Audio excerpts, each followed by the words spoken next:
5,70,000 वर्षांपूर्वी अंतराळातून एक अशनी पृथ्वीवर महाराष्ट्रात लोणारला येऊन पडला आणि त्या क्षणी प्रचंड ऊर्जा निर्माण झाली.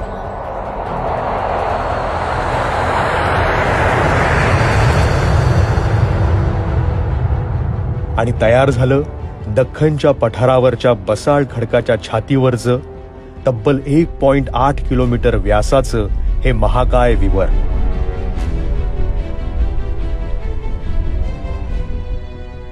Lava flows flowed 65 million years ago in the Lonar region, Boldana district. And then a ordinary chondrite meteorite came up about this impactor that hit there, the Deccan Plateau, we call it, and created the crater. That was 570,000 years ago, approximately. And then the impactor went probably 2 crater radii into the Earth while it's deforming it. This is called the initial impact stage.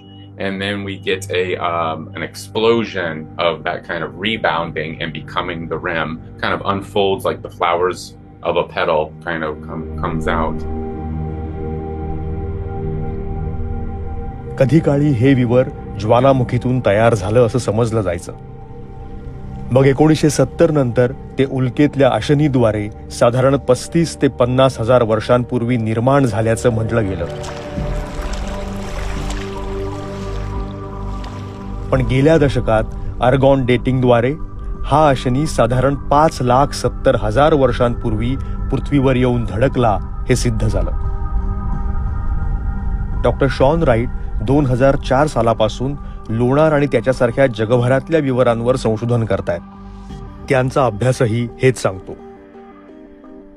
Originally, scientists said Lonar is probably about 52,000 years old, and you still see that sometimes in on YouTube or in print. You'll see it's 52,000, but I'm going to make clear it's 10 times older than that, 570,000 years old. The morphology of the rim kind of tells us it's not a 50,000-year-old crater. It's probably 500,000, and then that isotopic dating really cemented it that's more than likely the correct age of the crater. या लाखो वर्षात लोणारच्या विवराभोवती अनेक गोष्टी घडल्या. इथे एक सरोवर तयार झालं आणि त्याभोवती एक वैशिष्ट्यपूर्ण सजीव सृष्टी उत्क्रांत होत राहिली. इथलं पाणी अति क्षारयुक्त आहे. त्याची पीएच व्हॅल्यू समुद्रापेक्षाही अधिक आहे. त्यात नेहमीचे जलचर राहू शकत नाहीत. लोणार सरोवराचं हे पाणी खूप अल्कलाईन आहे, क्षारयुक्त आहे. त्यामुळे तुम्ही ते अजिबात पिऊ शकत नाही. पण तरी सुद्धा तुम्ही उघड्या डोळ्यांनी त्याकडे पाहाल तर ते बाकी नॉर्मल साधारण पाण्यासारखंच तुम्हाला दिसतं.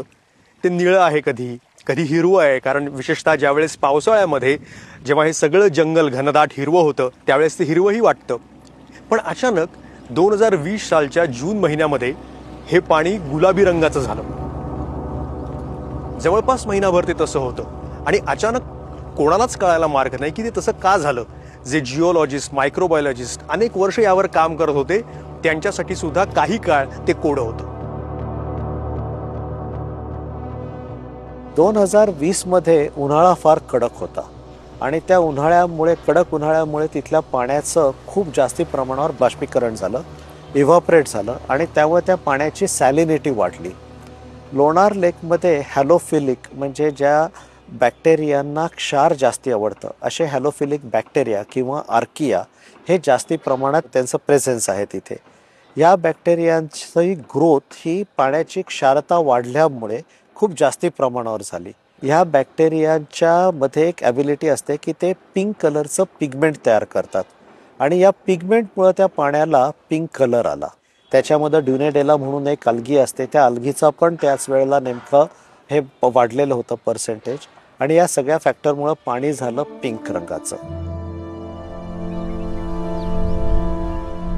लोणारला जगभरातल्या अभ्यासकांचं, वैज्ञानिकांचं विविधांगी संशोधन सुरू असतं. पण यासोबतच एक मानवी संस्कृतीही लोणार सरोवराभोवती गेल्या हजारो वर्षांमध्ये तयार होत गेली. हे ऐतिहासिक सांस्कृतिक टप्पेही या विवराभोवती उभ्या असलेल्या वास्तूंमध्ये, अवशेषांमध्ये दिसतात. जुन्यात जुनं जर तिथे काय असेल लोणार परिसरात तर एक नरसिंहाची मूर्ती आहे जी साधारण 5व्या शतकातली वाकाटककालीन आहे, पण त्या काळातली मंदिरं आज आपल्याला तिथे सापडत नाही. आज जी मंदिरं तुम्हाला तिथे बहुतांशी दिसतात ती सगळी ज्याला आम्ही पूर्व मध्य युग म्हणतो, म्हणजे साधारण 12व 13व 14व शतक ह्या काळापासून तिथे निर्मिती झाली. ती अगदी आता 18व्या शतकापर्यंत तिथे निर्मिती झालेली दिसते. त्याच्यामध्ये तुम्हाला जी शुष्क सांधी म्हणजे कुठल्याही प्रकारचा मॉर्टर न वापरून केलेली जी मंदिरं असतात तशा प्रकारची मंदिरं दिसतात. काही ठिकाणी तुम्हाला अगदी विटांची शिखरं असलेली मंदिरांचे पण अवशेष दिसतात तिकडे. आणि तिथे ह्या ज्या संप्रदाय तिथे येतात, महानुभाव संप्रदाय असेल किंवा नाथ संप्रदाय असेल, तर त्यांच्या अनुषंगाने पण काही मूर्ती आहेत. पूर्ण विदर्भ, खानदेश आणि मराठवाडा ह्यांच्या दृष्टीने खूप महत्त्वाचं तीर्थक्षेत्र आपल्याला लोणार इथे पूर्व मध्यम युगात दिसतं. पुढे आपण जेव्हा मध्ययुगात येतो तेव्हा आपल्याला अकबराच्या ऐने अकबर इथेही काही महत्त्वाच्या नोंदी मिळतात. त्याच्यामध्ये जो साबण आणि काच करण्यासाठी जो कच्चा माल आहे तो ह्या लोणार सरोवराच्या मिठातून मिळतो अशी नोंद आहे. त्या मिठाबद्दलच्या पण औषधी गुणासाठी ते वापरलं जायचं आणि तिथे खूप मोठा साबणाचा कारखाना आहे. म्हणजे जहांगीराने तिकडून साबण मागवल्याच्या नोंदी आहे. शहाजहान खुद्द येऊन ते लोणार सरोवर काय प्रकरण आहे हे बघून गेलेला आहे अशा नोंदी आहेत. निसर्गाबरोबर मानवी भौतिक वारसा, मानवी प्रथा परंपरा आणि व्यापार उदीम ह्या सगळ्या गोष्टी तुम्हाला तिथे एकवटलेल्या दिसतात. लोणारचा आशनिपात हा पृथ्वीच्या आयुष्यातली एक महत्त्वाची घटना आहे. त्यात पृथ्वीच्या आजवरच्या भौतिक आयुष्याची आणि तिच्या बाहेरच्या अवकाशातल्या अनेक प्रश्नांची उत्तरं दडलेली आहेत. डॉक्टर शॉन राईट यांच्या मते मंगळ आणि चंद्र यांच्यावर सतत मोहिमा करणाऱ्या मानवाला या ग्रह उपग्रहांच्या अभ्यासासाठी लोणार मदत करू शकतं.